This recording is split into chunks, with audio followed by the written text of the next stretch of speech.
Good evening, everyone. So, look, I want to believe that Canada isn't following the path of the US when it comes to DEI. It's what many of us like to think that we're more inclusive, we're less polarized, we're more polite. But I can tell you as a consultant that just last month, I experienced the most outright resistance I've ever encountered in a decade of doing this work during a DEI or EDI session on governance with a board of directors just outside of Toronto. And it wasn't subtle. It was bold, it was harsh, it was unapologetically unfiltered in rejecting the need for DEI efforts in Canada. And importantly, during that exchange, there was reference to the course correction on DEI coming from the US as a positive trend. That was a challenging moment for me, but interestingly, I wasn't surprised. And what I would say is that I'm of two minds right now. On one hand, I'm deeply concerned. I'm concerned about the erosion of DEI infrastructure that we've built. I'm concerned about the ideological influence, that retrenchment creeping north, the conflation of DEI with political agendas, and the effects on our relationships at work, on our relationships and on the personal front and in our communities. I'm concerned about the silencing effect of being afraid of speaking up about our beliefs and our differences, and even about DEI itself, and the effects that that will have on dialogue and on honest disagreement. But on the other hand, I prefer to see things as they are. I'm a pragmatist. And this moment in time reveals what has always been true about EDI or DEI in Canada.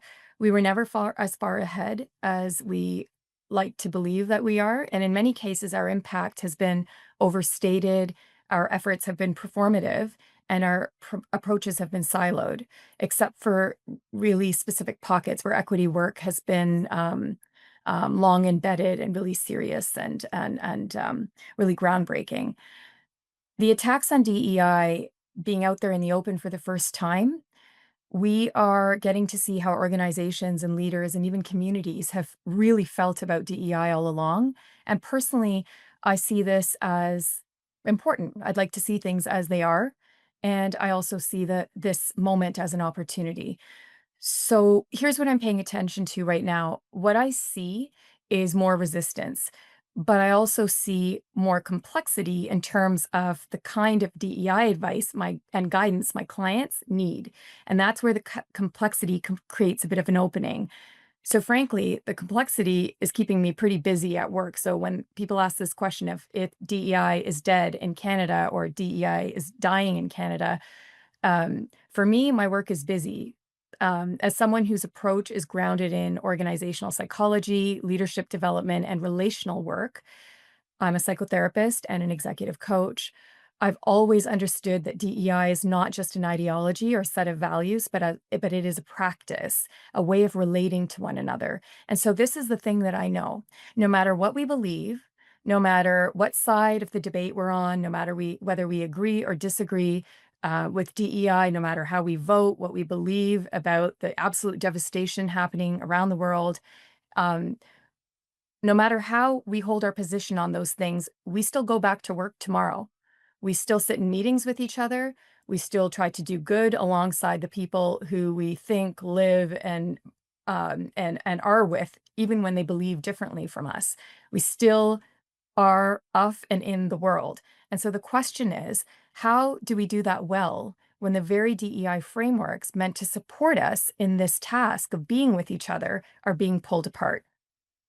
Over the past year or so, I've shifted with this increasing complexity. I've shifted how I work slightly, and I've been focusing on supporting organizations to build what I'm calling relational safety.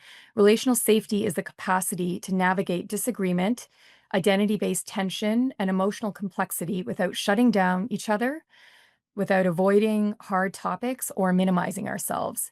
It's about holding tension, staying in dialogue, and building skills at rupture and repair.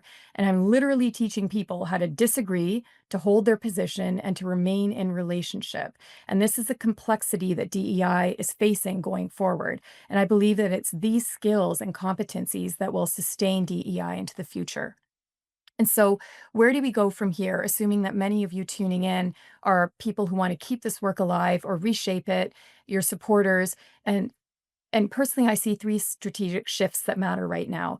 One, I suggest and implore you to let your data guide you. We may need to return back to the foundational arguments of DEI. And what I'm talking about is the need to make the business case again and really prove that DEI works and that it's important and that it's good for business, it's good for society, it's good for productivity, and it's good for retaining top talent. So let that be your anchor if necessary.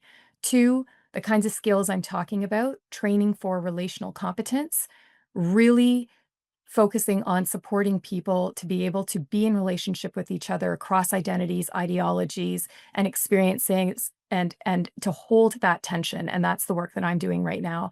And then I'd say, of course, we need to double down on equity. Even as the language of DEI is being questioned, the legal and human rights infrastructure that supports DEI remains intact. Employment, law, accessibility laws, anti-discrimination policies, these are still active, they're enforceable, and they're necessary. And so when the ideological backlash confuses or destabilizes us, we return to these frameworks. They're not optional, they're foundational.